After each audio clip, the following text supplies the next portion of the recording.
बात करते हैं यूक्रेन वॉर जोन की, जहां रूस के एक कदम से अमेरिका और नेटो देशों की दहशत बढ़ गई है। रूस ने 30 साल में पहली बार नेवी के उत्तरी बेड़े को परमाणु हथियारों से लैस करके समंदर में उतार दिया है।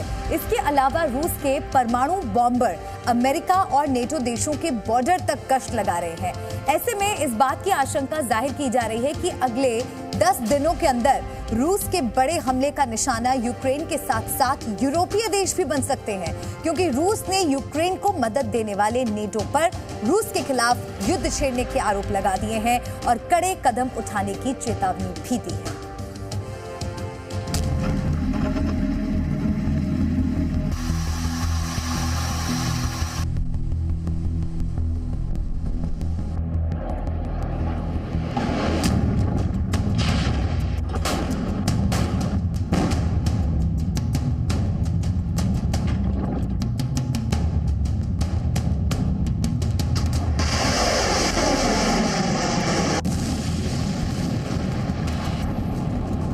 जो काम 3 दशकों से नहीं हुआ था,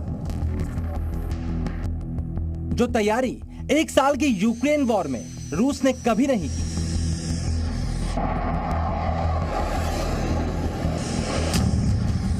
जो आक्रामकता अपने 2 दशक से ज्यादा के कार्यकाल में पुतिन ने कभी नहीं दिखाई,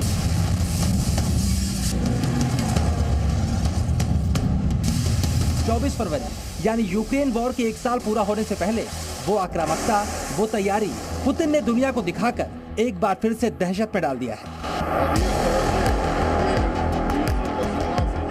नॉर्वे की इंटेलिजेंस सर्विस ने बड़ा खुलासा करते हुए दावा किया है कि रूसी नौसेना के उत्तरी बेड़े में युद्धपोतों को टैक्टिकल न्यूक्लियर हथियारों से लैस किया गया है।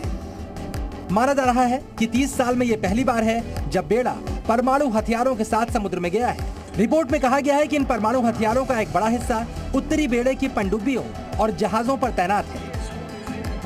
इस खुलासे के बाद नेटो देशों में हड़कंप मच गया है, क्योंकि रूस के इस कदम से यूक्रेन से ज्यादा खतरा नेटो देशों को पैदा हो गया है। सबसे हैरान करने वाला सवाल यह है कि सोवियत युग में जो कुछ अमेरिका जैसी महाशक्तियों और सहयोगियों की ताकत का जवाब देने के लिए किया जाता था, वो पहली बार रूसी महासंघ ने क्यों किया है। इसकी वजह आपको बताने से पहले हम आपको कुछ तस्वीरें और दिखाना चाहते हैं, जिससे यूक्रेन को घातक हथियारों की सप्लाई कर रहे नेटो देशों और अमेरिका की टेंशन और ज्यादा बढ़ गई है।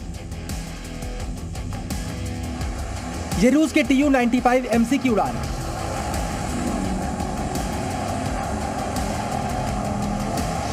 जिसका शुमार पुतिन की सेना के सबसे घातक परमाणु बॉम्बर के तौर पर होता है।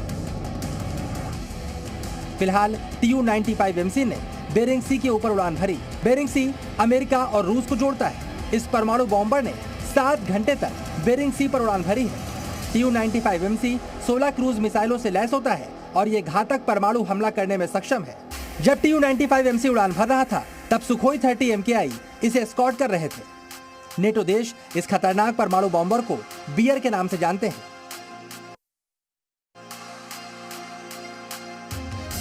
चलिए अब मैप के जरिए देखिए रूस के Tu-95MC परमाणु बॉम्बर की ये उड़ान किस तरह अमेरिका की टेंशन बढ़ा रही है। बेरिंग सागर, जिसमें Tu-95MC उड़ान भर रहा है, वो रूस और अमेरिका को जोड़ता है। माना जा रहा है Tu-95MC की उड़ान अमेरिका पर हमले का अभ्यास है, यानी रूस के परमाणु बॉम्बर Tu-95MC ने अमेरिका के बॉर्डर तक उड़ान भरकर सुपर पावर को भी धमकाने की कोशिश की है।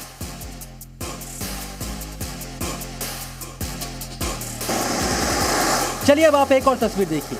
ये रूस का सबसे भारी भरकम सुपरसोनिक परमाणु बॉम्बर Tu-160 है, जिसकी ताकत से नेटो और अमेरिका भी थर्राते हैं।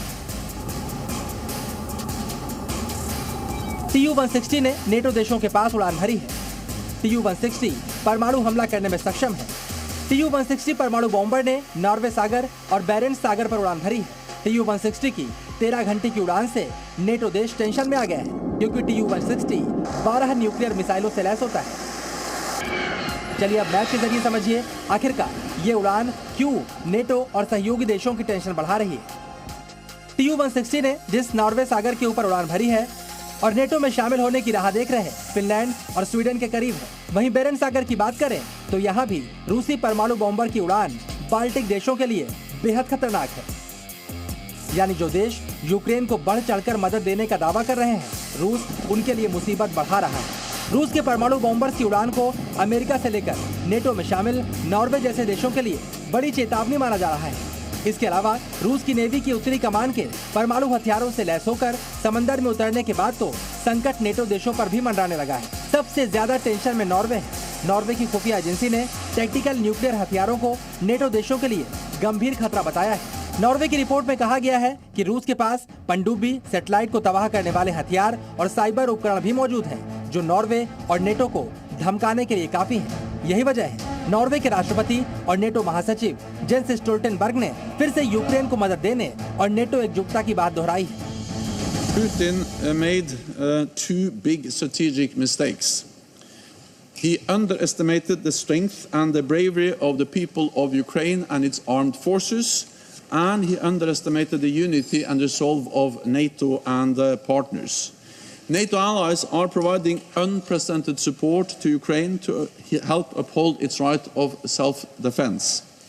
And from the start, we have been working very closely with the European Union, determined to support Ukraine for as long as it takes.